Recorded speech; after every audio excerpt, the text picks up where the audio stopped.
Hello students, हमने अभी Bohr's model शुरू किया था और उसके वेलोसिटी और रेडियस के कुछ फॉर्मूले हमने देखे थे।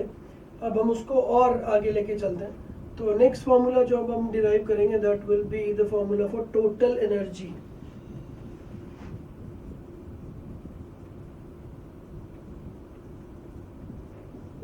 टोटल एनर्जी में हम लोग ये निकालेंगे कि अगर एक न्यूक्लियस के आसपास एक इलेक्ट्रॉन रिवॉल्व कर रहा है तो उस इलेक्ट्रॉन के पास दो तरीके की एनर्जी है। One is kinetic energy which is because of the movement, and second is potential energy which is because of attraction of nucleus and electron. तो इन दोनों एनर्जीज का जो टोटल समेशन है वो हमें निकालना है। So total energy is kinetic energy plus potential energy. Kinetic energy is mv half mv square, where m is the mass of electron and v is the velocity with which it is moving. And potential energy, अब इसका एक formula है जो again आपको physics में derive करवाया जाएगा electrostatics में। इसका फॉर्मूला भी आपको याद करना पड़ेगा k q1 q2 upon r। तो हमने क्या किया था, हमारे पास एक न्यूक्लियस था, न्यूक्लियस के आसपास एक इलेक्ट्रॉन रिवॉल्व कर रहा है। इस इलेक्ट्रॉन का मास m है, वेलोसिटी v है और रेडियस r है। ठीक है, तो q1 और q2 क्या था, q1 was the charge of this nucleus and q2 is the charge of this electron। और q1 को फाइनली हमने ze लिख दिया था और q2 तो e है। तो इस तरीके से ये फॉर्मूला बनेगा। अब q1 और q2 की जगह पे तो हम ze और e लिख देंगे, that is okay, but mv square की जगह पे क्या लिखेंगे। तो अब अपने को एक चीज ध्यान देनी है, हमने जब बोर्स का पहला पोस्टुलेट पढ़ा था तब हमने लिखा था सेंट्रीपिटल फोर्स के बारे में। तो सेंट्रीपिटल फोर्स का जो एक्सप्रेशन था वो ये था mv square by r is equal to k z square upon r square. तो अगर मैं एक r से एक r को हटा दूं तो mv square is equal to k z square by r। तो यहाँ पे मैं mv स्क्वायर की जगह पे ये वाला फॉर्मूला यूज करूंगा। तो ultimately total energy becomes half mv square की जगह पे k z square by r लिखा, माइनस q1 की जगह पे z, q2 की जगह पे e, तो minus k z square by r। तो इसको जब हम सॉल्व करेंगे तो k z square by r दोनों में कॉमन आ जाएगा। Than half minus 1 is minus half, so ultimately the answer becomes minus 1/2 k z square upon r। ये टोटल एनर्जी का फॉर्मूला बन गया। अब इसमें मुझे वैल्यूज डालनी है। तो k is a constant, z depends upon the question, e is a constant, r का फॉर्मूला हमें पहले से पता था तो हम उस फॉर्मूले को ही डाल देते हैं, -1/2 k z square upon 0.529 into n square by z। तो इफेक्टिवली क्या सीन है कि जितने भी कांस्टेंट्स हैं उनको एक जगह पे रख लेते हैं। तो ये सब तो कांस्टेंट्स हैं और यहाँ पे ये वाला z ऊपर गया तो ये बन गया z square upon n square. ठीक है, तो मैंने k का वैल्यू डाल दिया, e का वैल्यू डाल दिया, सारे वैल्यूज डाल के जो हमें फाइनली रिजल्ट मिला वो रिजल्ट जो कि आपको अल्टीमेटली याद रखना है, that is -13.6 z square by n square.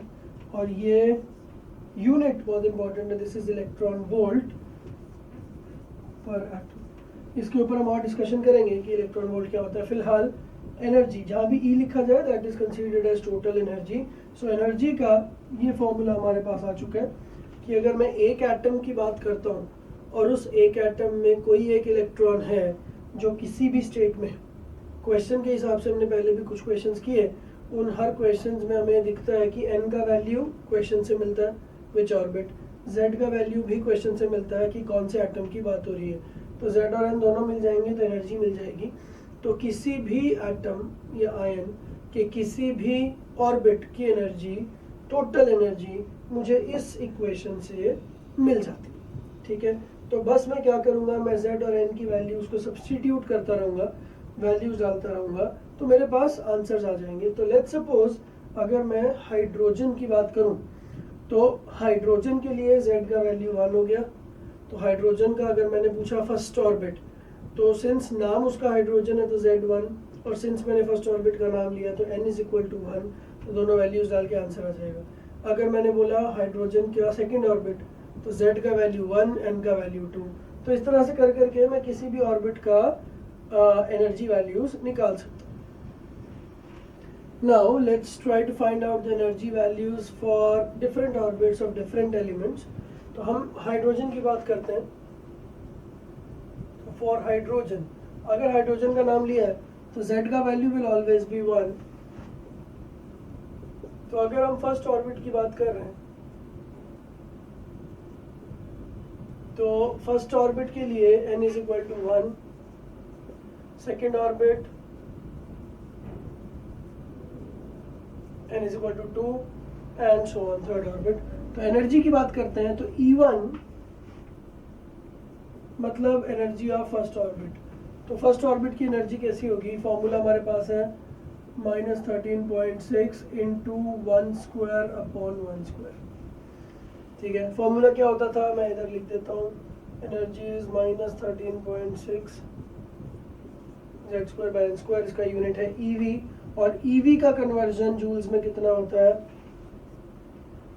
1 EV is 1.6 into 10 to the power minus 19 joules। तो ये चीज़ आपको याद रखनी है क्योंकि कभी कभी आंसर जूल्स में भी पूछा जाता है। ठीक है, वैसे हम जो याद करेंगे वो EV में रहेगा। तो Z की जगह मैंने 1 रख दिया बिकॉज हाइड्रोजन है, N की जगह भी मैंने 1 रख दिया, so this came out to be -13.6। अगर सेकेंड ऑर्बिट की बात हो रही होती E2, so this would have been -13.6 into 1 square upon 2 square, तो -13.6 upon 4, तो -3.4। ये वैल्यूज अगर आप थोड़ी याद कर लोगे तो क्वेश्चन सॉल्व करने में थोड़ा इजी हो जाएगा। नहीं तो आप एग्जामिनेशन में भी कर सकते हो बट उससे 15 से 20 सेकेंड एक्स्ट्रा वेस्ट ही होंगे। Then E3 -13.6 into 1 square by 3 square। So ultimately क्या हो रहा है, ये ऊपर तो 1 स्क्वायर है ही सब जगह पे, तो 1 स्क्वायर इज 1, तो उसको तो कोई दिक्कत नहीं है। तो -13.6 अपॉन 1, -13.6 अपॉन 4, 1 का स्क्वायर 1, 2 का स्क्वायर 4, 3 का स्क्वायर 9, तो -13.6 अपॉन 9। ठीक है, सिमिलरली E4 हो गया -13.6 अपॉन 4 स्क्वायर, फिर E5 हो गया -13.6 अपॉन 5 स्क्वायर, एंड E6 हो गया -13.6 अपॉन 6 स्क्वायर। ठीक है, तो इन सबके वैल्यूज याद कर लेते हैं। तो 13.6 सबके साथ माइनस है ही, 13.6, 3.4, 1.5, 0.85, 0.54 एंड 0.37, ये सब पे माइनस साथ में लगा। ठीक है, तो सारी वैल्यूज EV में है। इनको याद करने का बहुत बेनिफिट इसलिए होगा बिकॉज जब हम ट्रांजिशंस की बात करेंगे कि कोई एक इलेक्ट्रॉन है जो सेकंड से थर्ड में चला गया, तो आपको वैल्यूज अगर याद होंगी तो इमीडिएटली आपको डिफरेंसेस याद हो जाएंगे उसके बीच में, और डिफरेंसेस के ऊपर, डिफरेंस ऑफ एनर्जी के ऊपर ही क्वेश्चंस पूछे जाते हैं। ठीक है, इसको अब अगर हम थोड़ा डायग्रामेटिकली देखें तो लेट्स सपोज ये न्यूक्लियस है हमारा, तो न्यूक्लियस के पास का जो पहला शेल है उसको मैं स्ट्रेट लाइन से ड्रॉ कर रहा हूँ। तो ये पहला लेवल है, पहला level n is equal to 1, energy है -13.6। Second level n is equal to 2, energy है E2 दैट इज -3.4। अब ध्यान ये देना कि 1 और 2 के बीच का जो डिफरेंस है वो है 13.6 और 3.4 के बीच का difference, that is 13.6 minus 3.4 that is 10.2। ठीक है, तो ये डिफरेंस तो 10.2 है, बट अगर आप 2 और 3 के बीच का डिफरेंस देखो तो ये काफ़ी कम है। तो डायग्रामेटिकली मैं उसको ऐसा बनाऊँ, that is n is equal to 3, E3 is -1.5। मतलब जब E1 और E2 के बीच में डिस्टेंस देखा तो वो ज़्यादा निकला, तो इसलिए मैंने डायग्रामेटिकली भी उन दोनों के बीच का डिस्टेंस ज़्यादा दिखाया। 2 और 3 के बीच का डिस्टेंस थोड़ा कम है, 3 और 4 के बीच का डिस्टेंस थोड़ा और कम है, तो इसकी डायग्राम को फिर हम ऐसा दिखाना शुरू करेंगे। Now this is n is equal to 4, then this is n is equal to 5 and so on. तो जैसे जैसे आप ऊपर की तरफ जाओगे तो वन डिस्टेंसेस धीरे धीरे धीरे धीरे कम होते जाएंगे। तो इफेक्टिवली 5 के बाद 6 और क्लोज है, 6 के बाद 7 और क्लोज है, 7 के बाद 8 और क्लोज है। तो धीरे धीरे धीरे जब आप इनफाइनाइट, थ्योरेटिकली अगर आप इनफाइनाइट ऑर्बिट की बात करते हो, मतलब इलेक्ट्रॉन कितना दूर इस न्यूक्लियस से रह सकता है, तो वो कहीं ना कहीं इधर ही आ जाएगा। ठीक है, क्योंकि 5 से 6 का डिस्टेंस और कम है, 6 से 7 का और कम है, तो धीरे धीरे धीरे ये लोग और क्लोज और क्लोज और क्लोज आते जा रहे हैं। तो इफेक्टिवली इन्फिनिटी कहीं आसपास ही आ जाएगा। और इन्फिनिटी का एक सबसे अच्छा पॉइंट ये है कि अगर आप ये फॉर्मूला यूज करते हो तो z का वैल्यू कुछ भी हो, अगर n का वैल्यू इन्फिनिटी हो गया तो something upon infinity become 0, so that means energy at infinity becomes 0। तो -13.6, 3.4, 1.5, 0.85, 0.54, 0.37, जितना आप याद कर सकते हो उतना अच्छा। और अल्टीमेटली इन्फिनिटी पे जाके एनर्जी विल बिकम 0। तो इन्फिनिटी पे जाके there will be no attraction between nucleus and electron, so effectively the energy will be 0। तो ये एक डायग्राम अपने को ध्यान रखना है।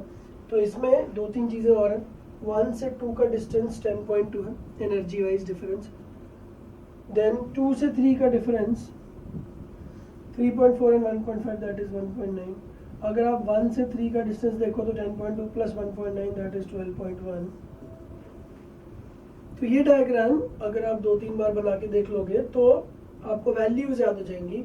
और क्वेश्चंस को स्पीडीली सॉल्व करने के लिए वैल्यूज का याद होना will be a very helpful thing, क्योंकि ये कर तो कोई भी सकता 13.6/16, बट करने में टाइम लगेगा। तो इस टाइम को सेव कर लिया अगर हमने याद कर लिया तो, ठीक है।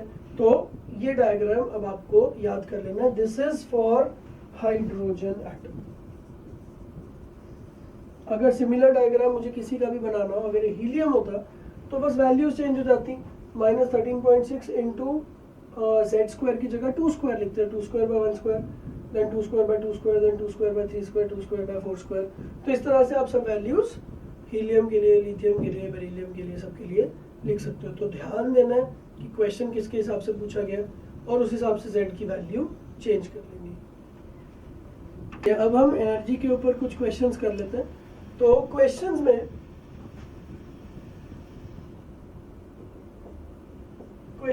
सिंपल सा एक ही चीज यूज होगा, that is the formula. Formula is -13.6 z²/n²। तो मैं पहले आपको एक दो टेक्निक सिखा देता हूँ। ये फॉर्मूला यूज होने वाला है। तो क्वेश्चन में जनरली 2 तरीके के क्वेश्चन पूछे जाएंगे। या तो ये बोला जाएगा कि व्हाट इज द एनर्जी, और या फिर ये बोला जाएगा कि what is the ratio of energies. तो अगर तो रेशो पूछ ले तो फिर से वही बात है कि 13.6 तो सबके फॉर्मूले में आने वाला, तो वो तो कट ही जाएगा। तो जब रेशोज पूछे तो बहुत बढ़िया है, आप पूरा सॉल्व मत करो, डायरेक्टली डिवाइड करके 13.6 को हटा दो, फिर बस z और n बचा। बट अगर उसने डायरेक्टली पूछा कि एनर्जी कितनी है तो फिर हमें थोड़ी मेहनत करनी पड़ सकती है मल्टीप्लिकेशन में। तो लेट्स सपोज क्वेश्चन ये, find the energy ratios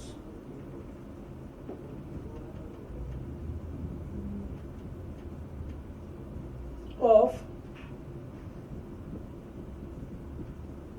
third orbit of lithium 2+ and second orbit of beryllium 3+। तो सॉल्यूशन जो होगा उस सॉल्यूशन में सबसे पहले तो ये वाला एनर्जी का फॉर्मूला यूज करना है, ठीक है। अब एनर्जी रेशो अगर निकालना है हमें, तो एनर्जी रेशो के लिए लिथियम का थर्ड ऑर्बिट, लिथियम का नाम लिया गया, तो दैट मीन्स z का वैल्यू तो हो गया 3, और उसने खुद थर्ड ऑर्बिट बोला तो n का वैल्यू भी 3। सिमिलरली बेरिलियम के लिए, बेरिलियम 3+ आयन के लिए z का वैल्यू हो गया 4 और n का वैल्यू हो गया 2। तो ये मुझे क्वेश्चन में दिया हुआ। अब इसको देख के हमें एनर्जी के रेशियोज बताने। तो लिथियम का एनर्जी रखते हैं ऊपर, energy of lithium 2+ upon energy of beryllium 3+। 13.6 से 13.6 तो वैसे कटेगा ही, और एक बार लिख लेते हैं z²/n² that is 3² upon -13.6 into 4² upon 2²। तो अल्टीमेटली ये कट गया, ये और ये कट गया, ठीक है। अब बचा 4² एंड 2²। तो ये ऊपर गया 2² अपॉन 4², सो अल्टीमेटली 1/4। तो एनर्जीज का जो रेशो है वो 1/4 आ गया। देन अगर नेक्स्ट क्वेश्चन पूछा जाए, find the difference of energies for second and third orbit of helium plus ion. मतलब हीलियम प्लस आयन के सेकेंड और थर्ड ऑर्बिट के एनर्जी डिफरेंस को बताना है। तो हम लोग इसके सॉल्यूशन को कैसे करेंगे? This is n is equal to 2, this is n is equal to 3। अगर मुझे यहाँ पे एनर्जी मिल जाए और मुझे यहाँ पे एनर्जी मिल जाए, एनर्जी कैसे मिलेगी? By using the formula. तो मैं दोनों को माइनस कर लूंगा, मेरा आंसर आ जाएगा। और difference will always be told in modulus, क्योंकि माइनस और प्लस की टेंशन नहीं लेनी है। थोड़ी देर बाद हम देखेंगे कि जब इलेक्ट्रॉन्स के ट्रांजिशन होंगे तब वो माइनस और प्लस को कैसे एडजस्ट किया जाता है। फिलहाल सिर्फ मॉड्यूलस और डिफरेंस बताना है। तो मैं फॉर्मूला अप्लाई करता हूँ। E2 के लिए -13.6 इंटू z² अपॉन n², और E3 के लिए -13.6 z² अपॉन n²। ठीक है, अब इन दोनों को माइनस करना है। ठीक है, तो अब इन दोनों को माइनस करते हैं अगर, तो डेल्टा E -13.6 कॉमन आ गया, इंटू ये 2² भी कॉमन आ गया, तो बचा 1/3² माइनस 1/2²। ठीक है, तो जब हम इसको सॉल्व करेंगे तो हमारे पास क्या आंसर आ जाएगा? ये 3² हो गया 9, ये 2² हो गया 4, तो 9 4 से 36, तो एलसीएम तो हो गया 36। तो -13.6 इंटू 4 इंटू अगर 9 और 4 रखा तो यहाँ पे 36, तो ये हो गया 4 - 9 दैट इज -5। तो अब इसको हम लोग सॉल्व कर लेंगे तो हमारा आंसर प्रॉपरली आ जाएगा। ठीक है, तो इस तरीके से बस फॉर्मूला एप्लीकेशन है, कुछ ज़्यादा बड़ी बात नहीं है, थोड़ी सी कैलकुलेशन है। इस कैलकुलेशन को स्मार्टली करना ये एक अच्छा टेक्निक है जो हम लोग आगे सीख सकते हैं। इनफैक्ट इसी क्वेश्चन में अगर मैं इसको थोड़ा स्मार्टली करूं तो इतना लंबा कैलकुलेशन करने की ज़रूरत नहीं है। अब यही चीज़ डिफरेंशिएट करेगी एक एवरेज स्टूडेंट को एक अचीवर से।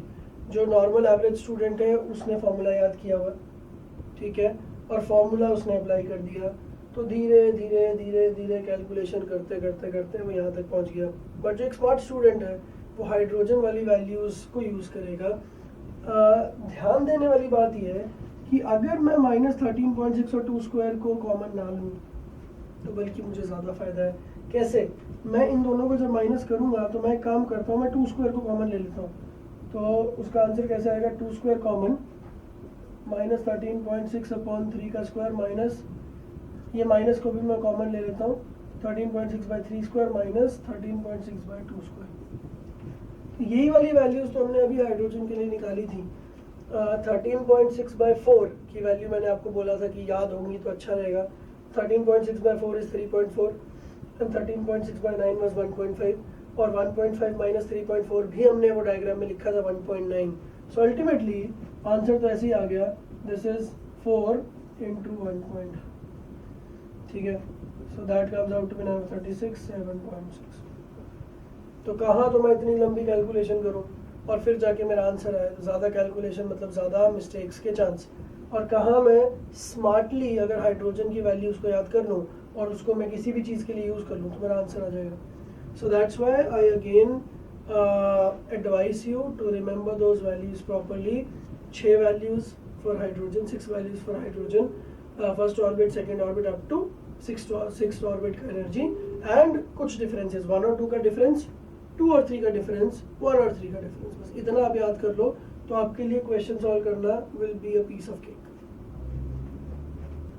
चलिए अब हम आगे बढ़ते हैं, बट बोर्ड्स थियोरी को आगे बढ़ाने से पहले अब हमें एक और छोटी सी थियोरी पढ़नी है, that is Planck's quantum theory.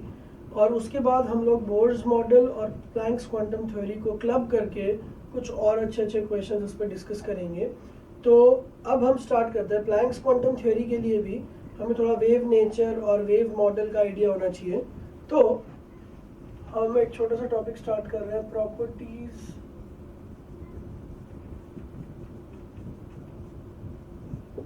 Of a wave. ठीक है, वेव का आइडिया कुछ ऐसा होता है, दिस इज अ वेव। ठीक है, तो वेव की कुछ स्पेशल पॉइंट्स रहते हैं, तो वो हम थोड़ा डिस्कस कर लेते हैं। Number 1 is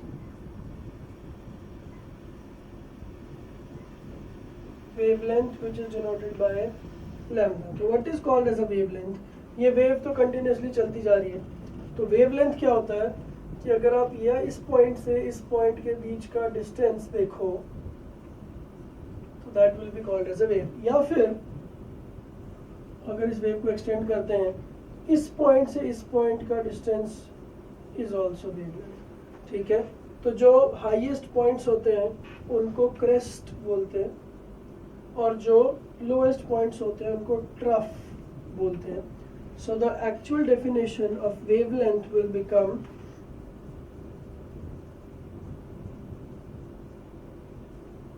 the distance between successive crests और ट्रफ्स। तो अगर एक पहला पॉइंट आया ऊपर की तरफ और फिर ये वेव नीचे गई और वापस ऊपर आया, तो ये दोनों पॉइंट्स के बीच का जो डिस्टेंस रहेगा लैम्डा, उसको हम लोग बोलते हैं वेव लेंथ। ठीक है, तो वेव लेंथ लैम्डा का जो यूनिट है that is simply the unit of length. तो आप चाहो तो इसको मीटर्स में, सेंटीमीटर्स में, किसी भी चीज़ में मेजर कर सकते हो। जनरली जो क्वेश्चंस होते हैं उसमें angstrom is the preferred unit, तो आप कोई भी यूनिट यूज कर सकते हो और अकॉर्डिंग टू द क्वेश्चन आप उसको इंटरचेंज कर सकते हो। So this is number 1 wavelength. Now number 2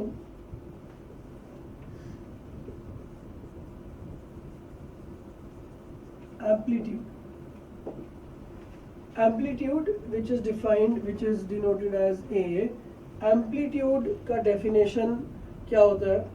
It is the height of the crest or the depth of the trough. मतलब ये जो एक बीच की लाइन है इससे कितना ऊपर है, दिस इज दिस हाइट, या फिर ये जो ट्रफ है ये कितना नीचे है। सो बोथ आर इक्वल और इसको बोलते हैं हम एम्पलीट्यूड। सो इसका डेफिनेशन लिख लेते हैं, the height of the crest और the depth of the trough is called as amplitude. Now number 3 is speed. Speed is very simple. किसी भी वेव की स्पीड का मतलब क्या है कि एक सेकेंड में इस पर्टिकुलर पॉइंट से कितनी वेव्स ट्रैवल कर चुकी हैं। The next is speed. Speed का मतलब वही है कि what is the distance traveled. Speed का मतलब हमेशा वही होता है किसी भी चीज़ के लिए, what is the distance traveled in 1 second. तो distance in terms of lambdas हम ऐसा बोल सकते हैं। तो let's suppose अगर एक सेकेंड में 50 waves यहाँ से लेके यहाँ तक ट्रैवल कर गई हैं, so 50 into lambda will be called as the distance traveled. क्योंकि एक वेव का डिस्टेंस अगर लैम्डा है और 50 वेव्स अगर ट्रैवल कर चुकी हैं, सो 50 लैम्डा। सो स्पीड सिंपली, इसको वेलोसिटी भी बोलते हैं। ठीक है, इसका फॉर्मूला भी हम थोड़ी देर में डिराइव कर लेंगे। ठीक है, तो स्पीड बिल्कुल सिंपल, जैसा कि नॉर्मली होता है वैसा ही इस केस में भी है। Then there is number 4 called as frequency, और फ्रीक्वेंसी का फॉर्मूला डिराइव करने के बाद हम लोग स्पीड पे वापस आएंगे, बिकॉज स्पीड के फॉर्मूले में फ्रीक्वेंसी का भी एक रूल आएगा। ठीक है, हमने लैम्डा देख लिया। लैम्डा का मतलब है जब एक वेव कंप्लीट होती है तो उस एक वेव का डिस्टेंस टोटल कितना होता है। फ्रीक्वेंसी का मतलब क्या है कि एक सेकंड में, लेट्स सपोज हम लोग इस तरह से वेव को देख रहे हैं और हमने एक पॉइंट फिक्स कर लिया, ये वाला पॉइंट, तो ये वेव कंटिन्यूसली ट्रैवल कर रही है। तो इस पर्टिकुलर पॉइंट से कितनी वेव्स ट्रैवल कर जाएंगी एक सेकेंड के अंदर, that will be called as the frequency. तो इस फ्रीक्वेंसी का यूनिट है साइकिल्स पर सेकेंड।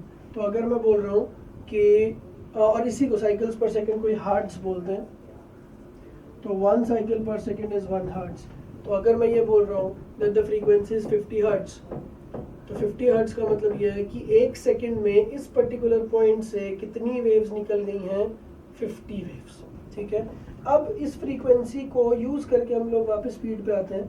तो लेट्स सपोज फ्रीक्वेंसी जिसका कि सिंबल म्यू है, ये है 50 हर्ट्ज। मतलब 1 सेकेंड में कितनी वेव्स ट्रांसफर हो गई, 50, और हर वेव का डिस्टेंस कितना था, लैम्डा। तो टोटल डिस्टेंस कितना हो गया, 50 into lambda. 50 into lambda is distance upon time that was taken as 1 second. So V is equal to mu lambda. ठीक है, तो ये एक फॉर्मूला हम लोग आगे यूज करेंगे। Lambda is wavelength, mu is frequency, so velocity is frequency into wavelength. उसके बाद जो नेक्स्ट चीज है number 5, that is wave number. इसका डेफिनेशन थोड़ा इंपॉर्टेंट है तो वो लिख लेते हैं। द नंबर ऑफ वेव्स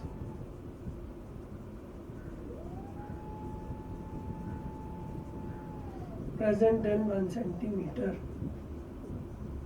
तो अगर मैंने 1 सेंटीमीटर का डिस्टेंस लिया और उसमें मैंने देखा कि टोटल कितनी वेव्स हैं, तो उस चीज को बोलेंगे wave number. Wave number is denoted by this symbol और उसका फॉर्मूला होता है 1 by lambda, where lambda should be taken in centimetres. तो ये कुछ चीजें जो वेव्स के साथ एसोसिएटेड है। और अब हम प्लैंक की थियरी पे आते हैं। Now the next theory is Planck's quantum theory.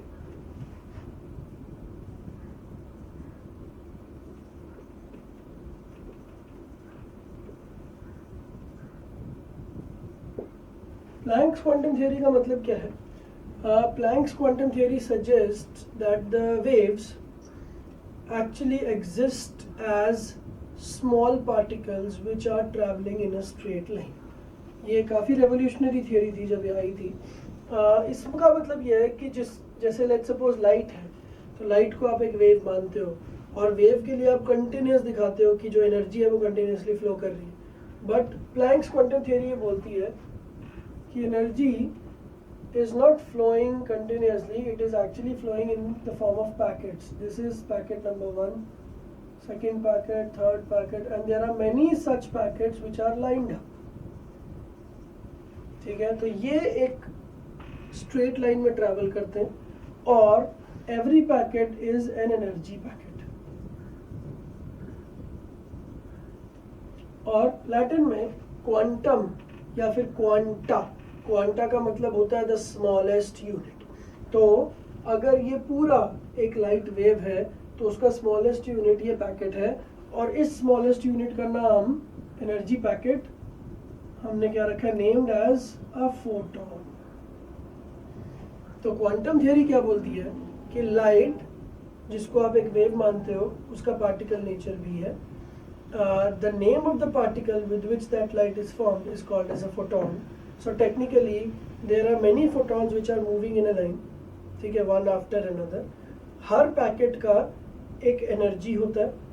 तो अगर एक पैकेट आपके ऊपर गिरा, लेट्स सपोज एक ऑब्जेक्ट है यहाँ, तो अगर एक पैकेट उसके ऊपर गिरा तो E1 एनर्जी आई। तो अगर 2 पैकेट गिरते तो ट्वाइस ऑफ E1 आती। अगर 10 पैकेट्स गिरते तो 10 टाइम्स ऑफ E1 आता। तो हर एनर्जी पैकेट जिसका कि नाम आपने फोटोन रखा है उसकी energy is h mu, where h, ये h हमने पहले देखा है, this h is Planck's constant. तो हमें h का वैल्यू तो पता है, फ्रीक्वेंसी हमें क्वेश्चन में दिया होगा, दोनों को मल्टीप्लाई करके मुझे E1 मिल जाएगा। That means what is the energy of that small quanta of light, that is called as photon. तो अगर एक फोटोन की एनर्जी इतनी है तो n फोटॉन्स की एनर्जी हो जाएगी n into h mu, where n is number of photons. तो कुछ सिंपल क्वेश्चंस अगर आएंगे तो ऐसे आएंगे कि there is one object on which 100 photons are bombarded with the frequency of a particular thing. तो अगर फ्रीक्वेंसी दिया हुआ है तो मैं उसको h से मल्टीप्लाई करके एक फोटॉन की एनर्जी निकाल लूंगा। और अगर एक फोटोन की एनर्जी इतनी है तो 100 फोटॉन्स को बॉम्बार्ड करने पे कितनी एनर्जी डिस्ट्रीब्यूट होगी, that will B 100 into h mu. तो ये प्लैंक्स की थियरी है। तो प्लैंक्स की थियरी बस सिंपल सी चीज़ ये बोलती है कि energy moves in the form of photons. तो अगर मैंने एनर्जी एब्जॉर्ब की तो actually I have absorbed photons, और अगर मैंने एनर्जी रिलीज की तो actually I have released photons. तो जहाँ भी लाइट आएगी वहाँ पे फोटॉन्स आएंगे। तो light is made up of small small particles. ये डेफिनेशन आप लिख लीजिए, light is made up of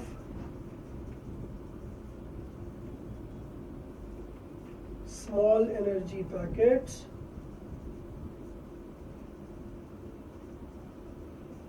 known as photons, and quanta is a different language word जिसका मतलब होता है the smallest unit। तो हम लोग ऐसा लिखते हैं that quanta of light is equal to a photon. So photon is actually the smallest unit of light। तो फ्रीक्वेंसी चेंज करने से मैं एनर्जी चेंज करता हूँ। तो अगर मैंने बोला कि कोई एक लाइट है जिसकी फ्रीक्वेंसी ज़्यादा है, तो मतलब उसके जो एनर्जी पैकेट्स हैं उनकी एनर्जी ज़्यादा। और अगर मैंने बोला कि फ्रीक्वेंसी कम है, तो मैं ये इनडायरेक्टली बोल रहा हूँ कि जो लाइट मैं यूज़ कर रहा हूँ उसके जो एनर्जी पैकेट्स हैं उनकी एनर्जी कम है। So this is all about Planck's quantum theory. Now हम लोग बोर्स मॉडल जहाँ पे हमने छोड़ा था उसको वापस लेके आएंगे और Planck's quantum theory को वापस लेके आएंगे, और इन दोनों को अब मिक्स करके और बहुत सारे अच्छे अच्छे क्वेश्चंस बनाएंगे। तो अब एक सिंपल सा लॉजिक जो कि बोर्स मॉडल में आएगा। हमने बोर्स मॉडल कंटिन्यूड, ये नया टॉपिक हो गया बोर्स मॉडल अगेन। तो हमने ये देखा था कि देयर आर डिफरेंट लेवल्स, ठीक है, और हर लेवल की एक एनर्जी होती है। So let's suppose this is level n1, this is level n2, this is energy E1, this is energy E2, ठीक है। तो मैं अपना फॉर्मूला -13.6z² मैं इस फॉर्मूले को यूज करके E1, E2, E3 सब लेवल्स की किसी भी एटम की एनर्जी निकाल सकता हूँ। तो मेरे पास एनर्जी आ गई है। अब क्या करना है? Now let's suppose there is an electron which is right now present in N1, and this electron wants to make a jump upwards to the state N2. तो state N1 नीचे और state N2 ऊपर है। तो अगर किसी electron को नीचे से ऊपर जाना है, so that means the energy is required by that electron। तो जो भी डिफरेंस है, the difference of energies is the energy which is required by this electron to move up। तो लॉजिक बहुत सिंपल सा है क्योंकि ये कॉमन सेंस वाला लॉजिक है। आप इलेक्ट्रॉन को एक बॉल की तरह ट्रीट कर सकते हो, ठीक है। तो अगर एक इलेक्ट्रॉन नीचे से ऊपर जाता है या अगर एक बॉल नीचे से ऊपर गई है, तो ऑब्वियसली आपने उस बॉल को एनर्जी दी तभी वो बॉल नीचे से ऊपर गई।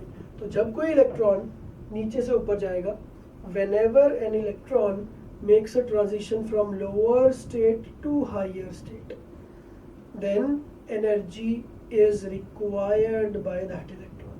So that energy आपको प्रोवाइड करनी पड़ेगी उसको एनर्जी, तब जाके वो इलेक्ट्रॉन नीचे से ऊपर जाएगा। और अगर उल्टा होगा, अगर वो इलेक्ट्रॉन ऊपर से नीचे आ रहा है, तो जैसे ही वो नीचे आएगा तो एक इम्पैक्ट होगा, और जितनी एनर्जी वो ऊपर लेके गया था उतनी एनर्जी वो वापस आपको दे देगा। सो द लॉजिक इज कि अगर कोई बॉल ऊपर से नीचे आ रही है और आप उस बॉल को कैच कर रहे हो, तो वो बॉल आपके हाथ पे एक इम्पैक्ट क्रिएट करती है। That impact is actually the energy which the ball has given you, ठीक है। तो इसको हम सिंपल अब एनालॉजी से रिलेट कर लेंगे।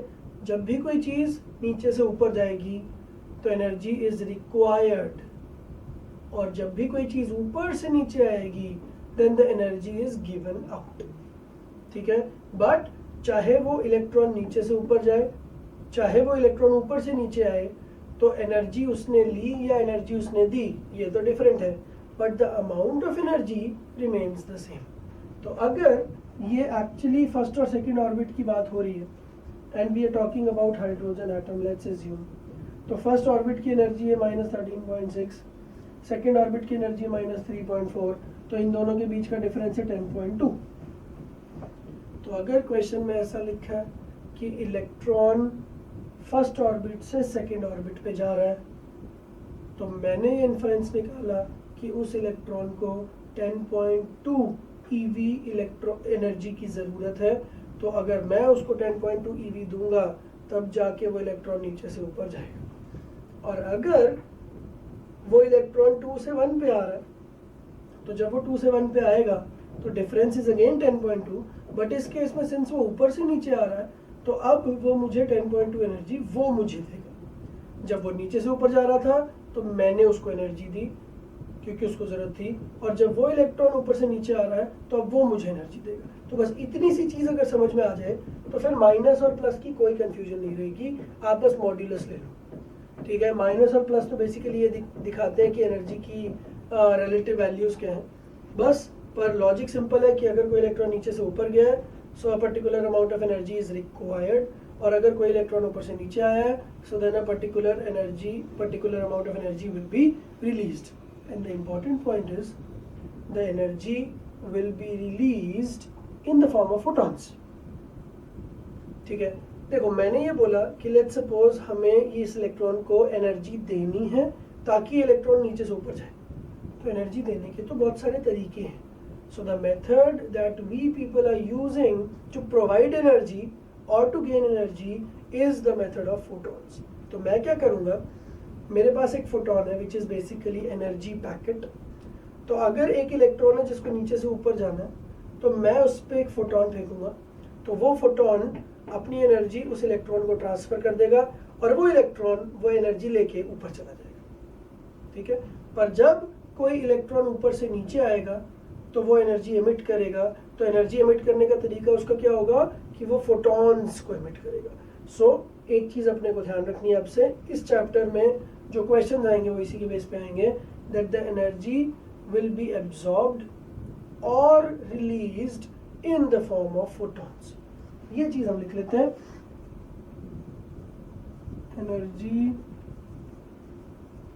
Will be absorbed or released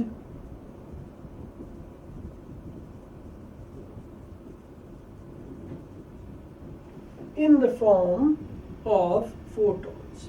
ठीक है, तो इसलिए हमारा ये वाला फॉर्मूला काम आएगा कि अगर एनर्जी रिलीज हुई और इन द फॉर्म ऑफ फोटॉन्स वो रिलीज हुई, so what is the frequency of photon. तो हम ये वाला फॉर्मूला यूज करेंगे along with the formulas of Bohr's model। Now let's derive more formulas for Bohr's model।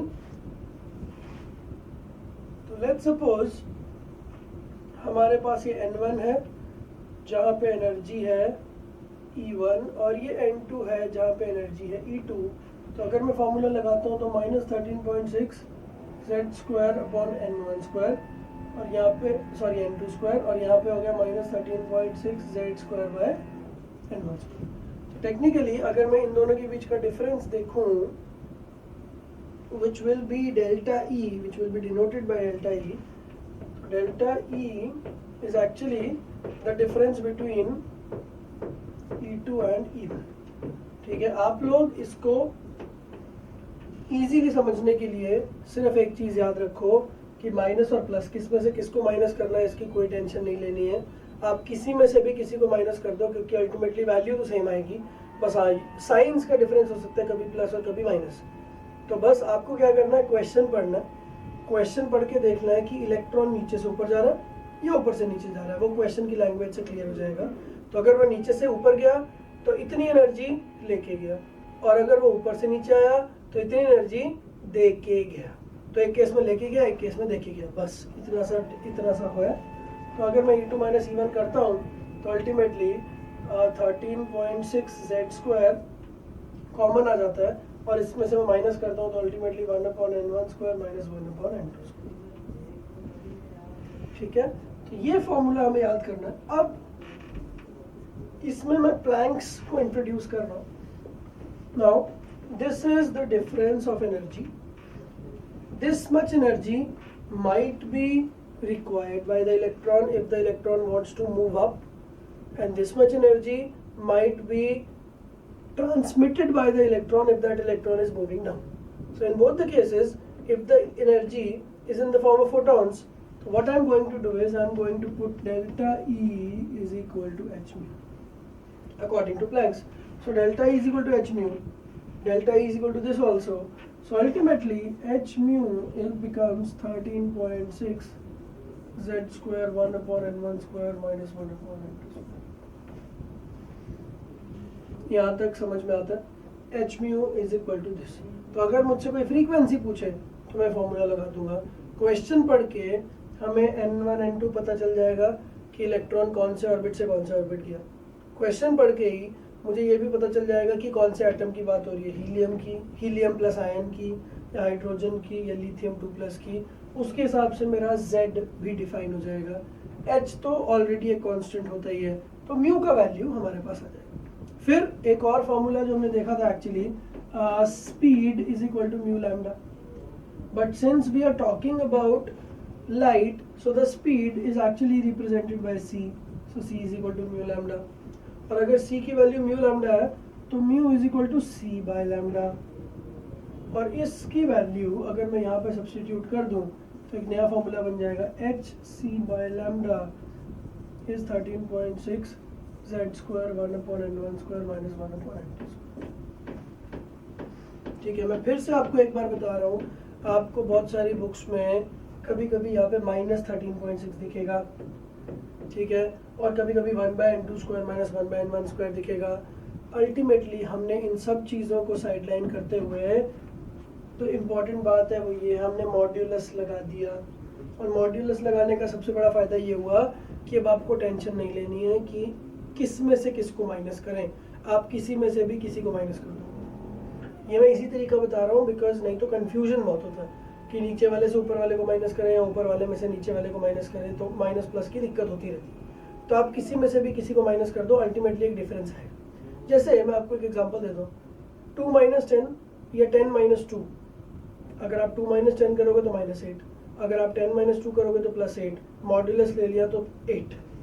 ठीक है, बस अब डिफरेंस क्या है कि जब इलेक्ट्रॉन नीचे से ऊपर जा रहा है तो energy that is the amount 8 is taken by the electron and it goes up. और अगर वो इलेक्ट्रॉन ऊपर से नीचे आ रहा है तो एनर्जी उतनी है 8, बट इस बार वो ले नहीं रहा है, इस बार वो दे रहा है. So energy is absorbed and energy is released. The only point is this, but the amount of energy always remains equal to any energy minus any energy का मॉड्यूलस. तो अगर आप यहाँ पे E2 माइनस E1 की जगह E1 minus E2 भी लिख दो तो भी कोई फर्क नहीं. ठीक है, तो आपको बड़ा ध्यान देना है इन सब चीज़ों पे कि बुक्स में काफ़ी बार कंफ्यूजिंग फॉर्मूले लिखे होते हैं, कंफ्यूजिंग लैंग्वेजेस लिखी होती हैं. You need to deal it on a common sense level. तो कॉमन सेंस यही बोलती है कि अगर दो हमारे पास लेवल्स हैं तो उन दोनों के बीच का डिफरेंस वही रहेगा, चाहे आप नीचे से ऊपर जाओ चाहे आप ऊपर से नीचे आओ. बट एज अ रीडर हमें कैसे समझ में आएगा कि कोई इलेक्ट्रॉन नीचे से ऊपर जा रहा है, ऊपर से नीचे आ रहा है? By studying the question properly. तो लिखा होगा कि an electron is moving from first orbit to fourth orbit. तो फर्स्ट ऑर्बिट से फोर्थ ऑर्बिट मतलब 1 2 3 4. तो 1 से 4 जा रहा है मतलब इलेक्ट्रॉन ऊपर जा रहा है. तो कोई भी चीज़ अगर ऊपर जाती है तो एनर्जी उसको चाहिए होती है. तो जब तक मैं उसको एनर्जी नहीं दूंगा तब तक वो ऊपर कैसे जाएगा? ठीक है, तो ये सब चीज़ें ध्यान रखते हुए हमने फॉर्मूला बना दिया. तो H भी मुझे पता है, C भी मुझे पता है, Z और N1 N2 भी मुझे पता है. तो अल्टीमेटली लैम्डा की वैल्यू आ जाएगी. तो हम लोग एक नया फॉर्मूला बना रहे हैं, 1 बाय लैम्डा. HC को मैं नीचे ले गया,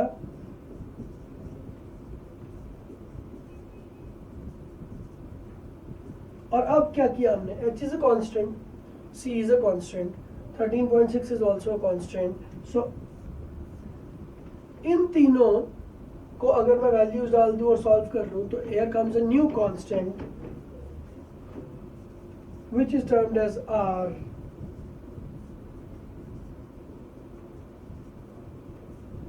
And this R is called as Rydberg's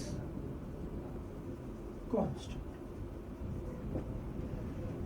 ठीक है, तो सिंपल है, किसी भी 3 कॉन्स्टेंट्स को आप मल्टीप्लाई डिवाइड करोगे तो एक नया कॉन्स्टेंट ही आएगा, ठीक है, और इसका वैल्यू होता है 109,678 सेंटीमीटर इनवर्स। वैसे वैल्यू याद करने की ज़रूरत नहीं है, मैक्सिमम क्वेश्चंस में आर को आर की तरह ही ट्रीट किया जाएगा। एक चीज़ आप ध्यान दीजिए, एटॉमिक स्ट्रक्चर में ये जो आर है ये रिडबर्ग्स कांस्टेंट है, ठीक है। हम लोग जब आगे चलेंगे गैसियस स्टेट, वहाँ पे भी आर यूज़ होगा। इनफैक्ट मोल कॉन्सेप्ट में भी हमने एक फॉर्मूला यूज़ किया था PV = nRT, और मैंने तब भी बोला था कि ये फॉर्मूला असली में गैसियस स्टेट में यूज़ होता है। तो वहाँ का R और यहाँ का R are both different. This R is Rydberg's constant, पर अगर मैं गैसियस स्टेट में R यूज़ करूँगा that is universal gas constant. तो ये चीज़ आपको बहुत ध्यान देनी है। तो ज़रूरी नहीं है जहाँ भी R लिखा हो वो हमेशा रिडबर्ग ही हो, दैट इज़ कॉन्टेक्चुअल। क्वेश्चन पढ़ के समझ में आता है कि ये कौन सा वाला R। तो हमारे पास एक फॉर्मूला आ चुका है। एंड एक और अच्छी बात, 1/λ हमने अभी वेव थियरी में पढ़ा था, 1/λ is actually the formula for wave number. मैं इस 1/λ को अब हटा के यहाँ पे वेव नंबर डाल देता हूँ। ये फॉर्मूला आपको काफ़ी सारी बुक्स में नज़र आएगा। तो R is a constant, Z question से पता चलेगा, N1 N2 भी क्वेश्चन से पता चलेगा।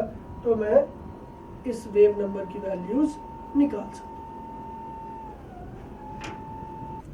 Now let's start some questions on the topic that we have just read. हमने अभी तक बोर्स मॉडल और उसका एप्लीकेशन, उसका connection with Planck's quantum theory वो देख लिया है। अब हम कुछ क्वेश्चंस करते हैं। तो let's take first question. The question is, so actually 9th question हो गया अभी तक लेके। Find the frequency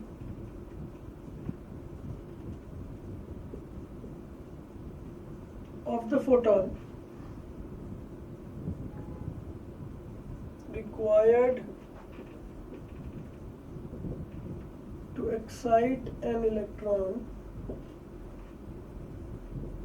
of hydrogen from n = 1 to n = 2। ये हमारा क्वेश्चन है। क्वेश्चन ये है कि हाइड्रोजन का एक एटम है, उस हाइड्रोजन के एटम में एक इलेक्ट्रॉन जो n = 1 में है, हमारे पास n = 1 में एक इलेक्ट्रॉन है, हाइड्रोजन की बात हो रही है। तो मुझे उस इलेक्ट्रॉन को 1 से 3 तक लेके जाना है, ठीक है। तो इस काम के लिए इस इलेक्ट्रॉन को एनर्जी चाहिए, I need to provide that energy. तो मैं वो एनर्जी कैसे प्रोवाइड कर रहा हूँ? मैं वो energy through a photon provide कर रहा हूँ, दिस इज फोटोन। तो वो फोटोन अपनी एनर्जी देगा और इस एनर्जी से ये इलेक्ट्रॉन ऊपर आ जाएगा। तो ये फोटोन की फ्रीक्वेंसी कितनी होनी चाहिए सो दैट वो फोटोन जब इस इलेक्ट्रॉन से टकराए तो ये इलेक्ट्रॉन 1 से 3rd स्टेट पे चला जाए। तो ये क्वेश्चन। तो सबसे पहले हम ये देखते हैं कि एक्चुअली इस इलेक्ट्रॉन को 1 से 3 जाने में कितनी एनर्जी लगती है। तो पहले फर्स्ट की एनर्जी निकाल लेते हैं। फॉर्मूला -13.6 × z² n², और 3rd स्टेट की एनर्जी निकाल लेते हैं -13.6 × z²/3²। अब यहाँ पे ये वाली कैलकुलेशन अवॉइड करने का तरीका क्या था, जो मैंने आपसे पहले बोला था कि अगर आप हाइड्रोजन की वैल्यूज़ को याद कर लेंगे तो फिर ये कैलकुलेशन आपको नहीं करनी पड़ेगी। अदरवाइज हर बार 30-40 सेकेंड्स एक्स्ट्रा ही लगने वाले हैं हर कैलकुलेशन के लिए। So this is -13.6 and this is -1.5। तो अगर आपको याद होता तो डायरेक्टली हम ये लिख देते। देन 13.6 और 1.5 के बीच का जो डिफरेंस है ये भी मैंने आपसे बोला था याद करने के लिए, दिस विल बी 12.1 मॉड्यूलस। ये ध्यान रखना है, माइनस प्लस की कोई टेंशन नहीं है। 13.6 एंड 1.5 के बीच का जो डिफरेंस दैट इज 12.1। नाउ इस इलेक्ट्रॉन को अगर नीचे से ऊपर जाना है तो 12.1 EV electron volts of energy इसको ऊपर जाने में लगेगी, और अगर इस इलेक्ट्रॉन को ऊपर से नीचे आना है तो 12.1 EV एनर्जी ये मुझे दे देगा जब ये 3rd स्टेट से 1 स्टेट पे आएगा। तो लेट्स सपोज मैंने अपना हाथ फर्स्ट स्टेट पे रखा हुआ है और ये थर्ड स्टेट पे फर्स्ट स्टेट पे आया, तो ये जिस एनर्जी से मुझे इम्पैक्ट करेगा, so that energy will B 12.1। ठीक है, तो नीचे से ऊपर गया तो 12.1 एनर्जी लेके गया, और ऊपर से नीचे आया तो 12.1 एनर्जी देगा। ठीक है, तो 12.1 EV is the amount of energy which is required by this electron, जो कि हमें इसको इस फोटोन के थ्रू प्रोवाइड करनी है। So delta E becomes 12.1 EV. Now this delta E should be equal to h mu, because आप photon के थ्रू इस एनर्जी को प्रोवाइड कर रहे हो। So h mu is 12.1। अब ध्यान देने वाली बात ये है, h is a constant, तो अगर आप h से इसको डिवाइड कर दो तो फ्रीक्वेंसी की वैल्यू आपको मिल जाएगी। बट इस क्वेश्चन में यूनिट्स का ही इंपॉर्टेंट ध्यान देना है। जो h का वैल्यू होता है 6.6 इंटू 10⁻⁻34 वो होता है जूल सेकेंड। ठीक है, इनटू फ्रीक्वेंसी गिव्स यू 12.1, और यहाँ पे EV है, तो अगर आपने यहाँ पे जो यूनिट लिया है वो जूल सेकेंड लिया है, तो वहाँ पे आपको EV की जगह जूल्स लेने हैं। तो अब हम इसको जूल्स में कन्वर्ट कर देते हैं, तो जूल से जूल कट जाएगा, तो फ्रीक्वेंसी की वैल्यू आ जाएगी 12.1 इंटू 1.6 इंटू 10⁻⁻19 अपॉन 6.6 इंटू 10⁻⁻34। अब हम जब इसको सॉल्व कर लेंगे प्रॉपरली तो हमारे पास आंसर आ जाएगा। अब ऐसी लंबी लंबी कैलकुलेशंस करने का भी एक शॉर्टकट तरीका है। शॉर्टकट ये आपको धीरे धीरे प्रैक्टिस ही समझ में आएगा। पहली बात तो आप 4 ऑप्शंस देखिए ऑब्जेक्टिव टाइप पेपर के लिए, तो ऑप्शंस अगर थोड़ा दूर दूर हैं तो मैं थोड़े से अप्रॉक्सीमेशंस अगर यहाँ पे ले भी लूँगा तो भी उतना फ़र्क नहीं पड़ेगा। ठीक है, तो ऑप्शंस को हमने देखा कि ऑप्शंस उतने क्लोज नहीं हैं, तो अगर ऑप्शंस क्लोज नहीं है तो मतलब मैं थोड़े अप्रॉक्सीमेशन लेता हूँ।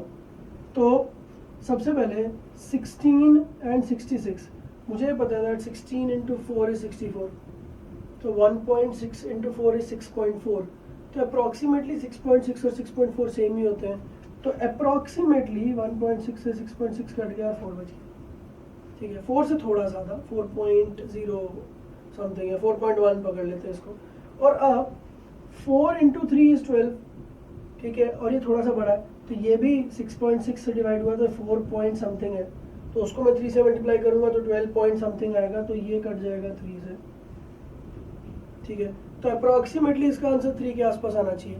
ठीक है, इसको पकड़ लेते हैं कि 3 से थोड़ा सा मतलब 3 के आसपास। ठीक है, अब 10⁻⁻34 जब ऊपर जाएगा 10⁻+34 हो जाएगा, तो फ्रीक्वेंसी का आंसर हो गया 3 इंटू 10⁻⁻19 इंटू 10⁻+34। ठीक है, तो +34 और -19, तो ये हो गया 3 इंटू 10⁻15। तो फ्रीक्वेंसी, और इसका यूनिट क्या होगा, यूनिट्स का भी ध्यान कैसे देना है। वो जूल्स में था, ये जूल सेकंड में था, तो 1 जूल से 1 जूल कट गया यूनिट, और ये सेकंड नीचे चला गया, तो ये जो आंसर आएगा ये सेकंड इनवर्स में आएगा। ठीक है, तो फ्रीक्वेंसी वैसे भी 1 बाय टाइम पीरियड ही होती है कि कितना टाइम आपको लग रहा है, 1 से उसको डिवाइड करके हमें फ्रीक्वेंसी मिलती है। तो frequency comes out to be 3 into 10⁻15 per second. तो कभी कभी क्वेश्चन में जानबूझ के आपसे बोलते हैं find the frequency in the units per hour. ठीक है, तो अगर पर सेकेंड में यूनिट है तो इसको पर आवर में फिर आपको बाद में कन्वर्ट करना पड़ सकता है। तो अल्टीमेटली इस क्वेश्चन को हमने कैसे सॉल्व किया, एक बार क्विकली देख लेते हैं। क्वेश्चन ये पूछा गया था कि मैं फ्रीक्वेंसी क्या रखूं उस फोटोन की जिस फोटोन को अगर मैं इस इलेक्ट्रॉन पे डालूं जो कि फर्स्ट स्टेट में है तो वो फर्स्ट से थर्ड पे चला जाए। तो जब इलेक्ट्रॉन फर्स्ट से थर्ड स्टेट में जा रहा है तो उसको जितनी एनर्जी चाहिए आपको उस एनर्जी का फोटोन इसकी तरफ फेंकना पड़ेगा। तो जितनी एनर्जी उसको चाहिए, मुझे पता चल गया कि energy of the photon is same. फिर बस मैंने क्या किया, मैंने उस एनर्जी को h म्यू लिख दिया, h इंटू फ्रीक्वेंसी, और फिर मैंने सारी वैल्यू उसको डाल के आंसर निकाल दिया। तो यहाँ पे जहाँ पे बहुत लंबे लंबे कैलकुलेशंस होंगे, तो फाइनल एग्ज़ाम जो भी आप दोगे मेडिकल या जेईई मेंस और एडवांस व्हाटसोएवर, वहाँ पे कैलकुलेटर्स आर नॉट अलाउड। तो बिना कैलकुलेटर्स के ही आपको ये बड़ी बड़ी कैलकुलेशंस करना सीखना है। तो थोड़े अप्रॉक्सीमेशंस आप हमेशा ले सकते हो, that is not a big deal. Let's do a next question on this. what should be the ratio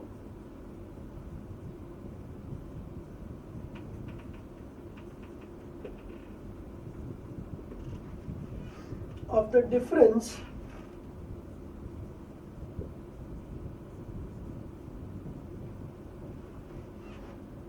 between energies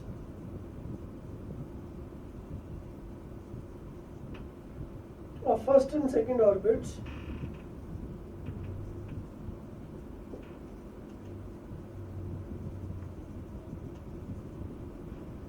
and second and third orbit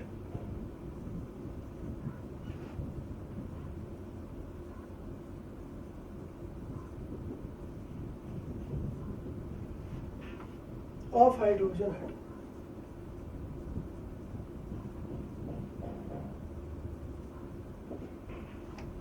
तो क्वेश्चन ये है कि हाइड्रोजन एटम के फर्स्ट एंड सेकेंड ऑर्बिट के बीच के energy difference और hydrogen atom के ही second और थर्ड ऑर्बिट के एनर्जी डिफरेंस का रेशो हमें लेना है।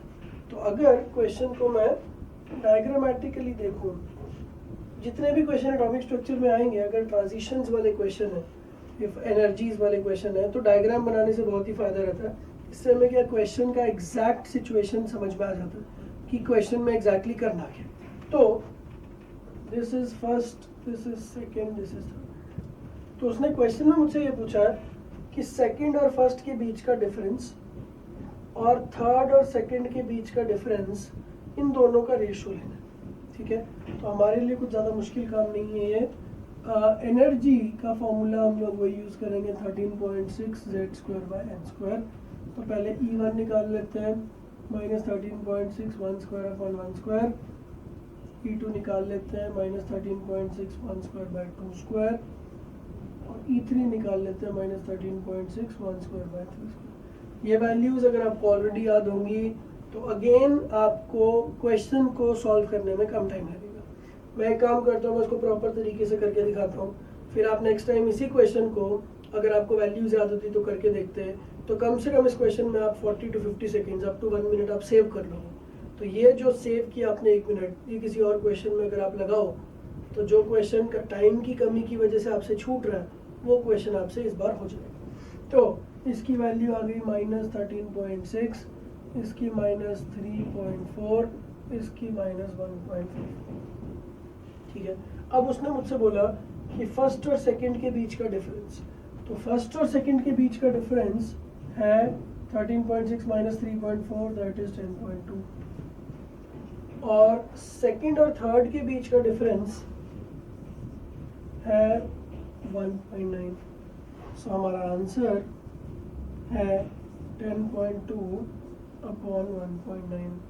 अब अगर आप इसको एग्जैक्टली सॉल्व करो तो अगेन टाइम तो लगना है, बट इसका अप्रोक्सीमेट आंसर अगर 1.9 को आप 2 ट्रीट कर लो और इसको 10 के आसपास पकड़ लो तो 10/2 इज अप्रोक्सीमेटली 5। तो आंसर कुछ 5 के आसपास आना चाहिए।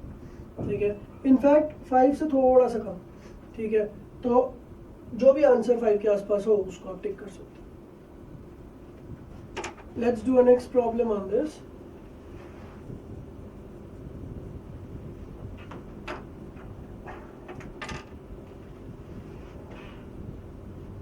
If the value of E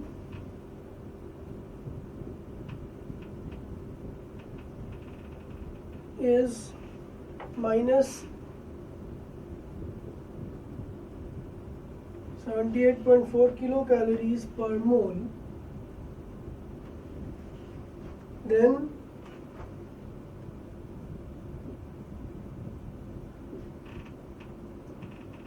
find the orbit number of hydrogen atom। तो क्वेश्चन ये है कि किस ऑर्बिट की एनर्जी इतनी होती है फॉर हाइड्रोजन एटम। हमने अभी अभी हाइड्रोजन के लिए क्वेश्चन किया था, इनफैक्ट थोड़ी देर पहले हमने हाइड्रोजन के सारे वैल्यूज याद किए थे, -13.6 -3.4 -1.5, बट उन सबका यूनिट क्या था, EV पर एटम। हम जो नॉर्मल एनर्जी वाला फॉर्मूला यूज करते हैं, -13.6 z square bye n square, इसका यूनिट होता है EV पर एटम। पर इस क्वेश्चन में जानबूझ के उन्होंने यूनिट्स चेंज किए हैं, ठीक है। तो जो वैल्यूज मैंने याद की थी अब उसका यूटिलिटी नहीं है। तो अब क्वेश्चन ये पूछा गया है कि किस ऑर्बिट की एनर्जी इतनी होती है। तो हम इसको स्मार्टली प्ले करते हैं। हम एक काम करते हैं, उन्होंने हमें यूनिट दिया है किलो कैलोरीज पर मोल। तो अगर मैं उस यूनिट को कन्वर्ट कर लूँ EV पर एटम में, तो जो भी वैल्यू आएगी, सिंस मुझे पहले 6 लेवल्स की वैल्यूज याद हैं, तो अगर उनमें से कोई वैल्यू मैच हो जाती है तो डायरेक्टली मेरा आंसर आ जाएगा कि किस ऑर्बिट नंबर की बात होगी। तो ये क्वेश्चन बेसिकली यूनिट कन्वर्जन का ही क्वेश्चन है। तो -78.4 किलो कैलोरी पर मोल। अब यूनिट कन्वर्ट करने का बहुत इजी तरीका सिंपल है। किलो कैलोरी ऊपर है, मोल नीचे है, तो मैं मोल्स को एटम्स में कन्वर्ट करता हूँ अलग से, और किलो कैलोरी को पहले जूल्स में फिर EV में कन्वर्ट करता हूँ। तो ये ऐसा रहेगा, ये 78.4 इंटू किलो का मतलब 10⁻³ कैलोरी आ गया, कैलोरी को मल्टीप्लाई किया 4.2 से, तो ये आ गया जूल्स, अपॉन मोल को कन्वर्ट किया 6.023 इंटू 10⁻23 एटम्स। ये अभी तक एक यूनिट आ गया है, that unit is joules per atom. 78.4 into 10⁻³ into 4.2 upon this, ठीक है। अब लगे हाथ इसको हम कन्वर्ट कर देते हैं, -78.4 इंटू 4.2 इंटू 10⁻³। अब ये जूल तो है ही, तो इस जूल को अगर मैं EV में कन्वर्ट करना चाह रहा हूँ तो ये बड़े ध्यान देने वाली बात है। हमने पढ़ा है that 1 EV is 1.6 into 10⁻⁻19 joules. तो अगर इसको उल्टा करें तो 1 joule is equal to 1/1.6 into 10⁻⁻19 EV। तो ये उल्टा हो जाएगा, सो दिस बिकम्स 10⁻19 अपॉन 1.6। तो जूल्स को EV में कन्वर्ट करना है, तो इंटू 10⁻19 अपॉन 1.6, ये EV में कन्वर्जन हो गया, और ये हो गया 6.023 इंटू 10⁻23। तो अब फाइनल आंसर आ गया EV पर एटम, ठीक है। अब हम इसको थोड़ा सॉल्व करने की कोशिश करते हैं, थोड़े अप्रॉक्सीमेशंस लगाने की कोशिश करते हैं और देखते हैं कि अप्रॉक्सीमेट आंसर क्या आ रहा है। तो लेट्स सी, पहले तो 10 टू द पावर्स को डील कर लेते हैं। This is 19 + 3 22, this is 23। तो अल्टीमेटली ये सारी पावर्स कट जाएंगी और यहाँ पे 10 बचेगी, ठीक है। फिर हो गया -78.4 इंटू 4.2 अपॉन 6.023 का अप्रॉक्स 6 ले लेते हैं, इंटू 1.6 इंटू ये आ गया, ठीक है। Now 16 into 4 is 64, 16 into 5 is 80, और 78.4 भी 80 के काफ़ी क्लोज है। तो मैं एक काम करता हूँ, पहले तो पॉइंट हटा देता हूँ और ये 10 को हटा देता हूँ, because 1.6 into 10 is 16। Now 16 into 5 approximately gives you this. Now this is 5 into 4.2. 5 into 4 is 20. So 5 into 4.2 is 21 approx. 21 by 6. So 6 into 3 is 18 and 6 into 4 is 24. तो ये 18 और 24 के बीच की चीज़ आ रही है, तो अप्रॉक्सीमेटली ये 3.5 3.4 के आसपास आने वाला है इसका वैल्यू। और हमें ये ध्यान है कि हाइड्रोजन के लिए n इज इक्वल टू 1 के लिए एनर्जी कितनी होती थी, -13.6।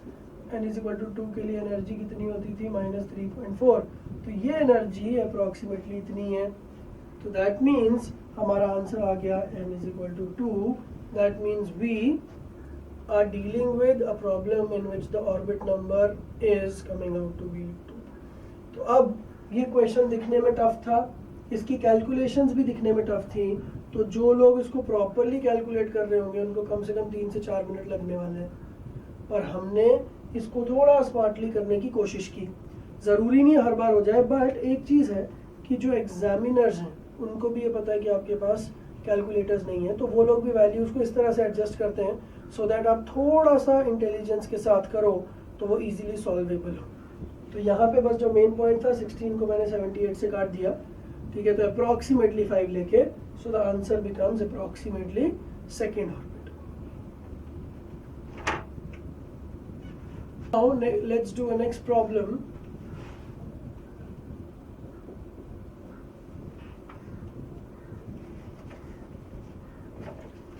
Which of the following is the correct relationship?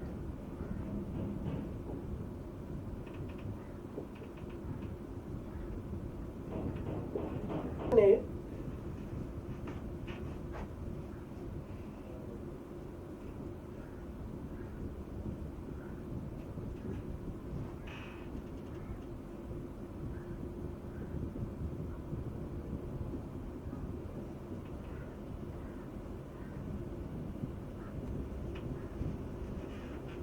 तो हमारे पास जो क्वेश्चन है, क्वेश्चन ये है कि इन चारों रिलेशंस को हमें ऑब्जर्व करना और बताना है कि इन चारों रिलेशंस में से करेक्ट रिलेशन कौन सा है, ठीक है।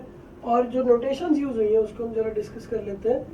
E1 का मतलब है एनर्जी ऑफ फर्स्ट स्टेट, और ब्रैकेट में जो लिखा है वो एटम का नाम है। तो E1H इसका मतलब हो गया the energy of first state of hydrogen. E2 of helium मतलब energy of second state of helium plus, और उसके सामने हाफ लिखा है, मतलब जो भी एनर्जी आएगी उसको पहले मैं 2 से डिवाइड करूंगा, फिर चेक करूंगा कि इक्वेट हो रहा है नहीं। E3 का मतलब है थर्ड स्टेट का लिथियम का एनर्जी। E4 का मतलब है फोर्थ स्टेट का बेरिलियम का एनर्जी। तो इस तरह से नोटेशंस है। अब हम एक एक करके शुरू करते हैं।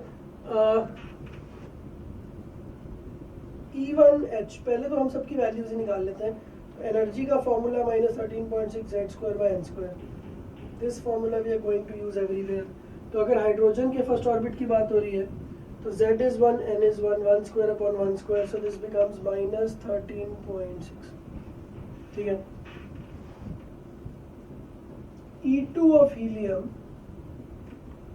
इसका फॉर्मूला वही यूज करेंगे, तो -13.6 into Z² that is 2² upon 2², सो ये भी हो गया -13.6। उसके बाद E3 ऑफ लिथियम कितना होगा, -13.6 3² अपॉन 3²,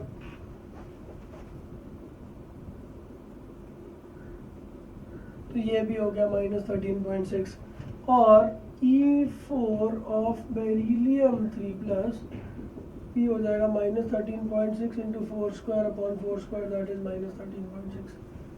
तो सिंस सबकी वैल्यू बिल्कुल इक्वल आ रही है, तो मतलब हमारा जो रिलेशन है वो रिलेशन ऑप्शन बी वाला सही है कि हाइड्रोजन के पहले ऑर्बिट की energy is equal to helium के सेकेंड ऑर्बिट की energy is equal to lithium के थर्ड ऑर्बिट की energy is equal to beryllium के फोर्थ ऑर्बिट की एनर्जी। तो ये एक याद रखने वाली चीज़ भी है कि हाइड्रोजन का फर्स्ट, हीलियम का सेकेंड, लिथियम का थर्ड, बेरिलियम का फोर्थ, इन सब की एनर्जी सेम है। तो अगर मैं हाइड्रोजन का सेकेंड लेता हूँ तो हीलियम का फोर्थ, तो वैसे ही वो 2 से मल्टीप्लाई होता जाएगा। तो हाइड्रोजन से हीलियम में कन्वर्ट करने के लिए 2 से, तो अगर आप इसको रिलेट करो हाइड्रोजन, हीलियम, लिथियम, बेरिलियम, तो हाइड्रोजन का 1, हीलियम का 2, लिथियम का 3, बेरिलियम का 4 सेम है। तो हाइड्रोजन का 2, हीलियम का 4, लिथियम का 6, बेरिलियम का 8 भी सेम होंगे। ये एक अच्छा रिलेशन है।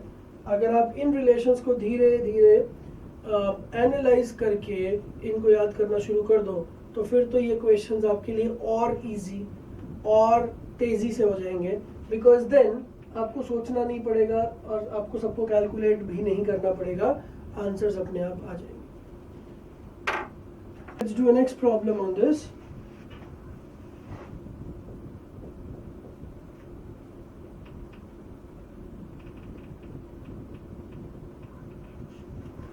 A dye absorbs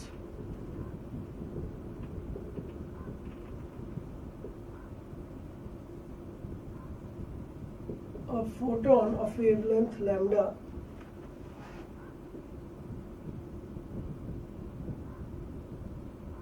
and re-emits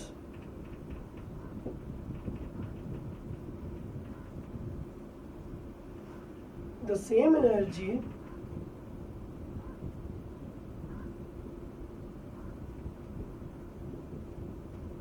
into 2 photons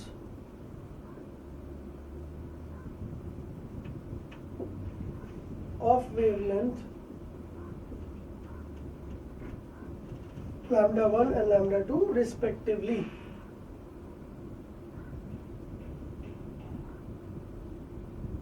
Find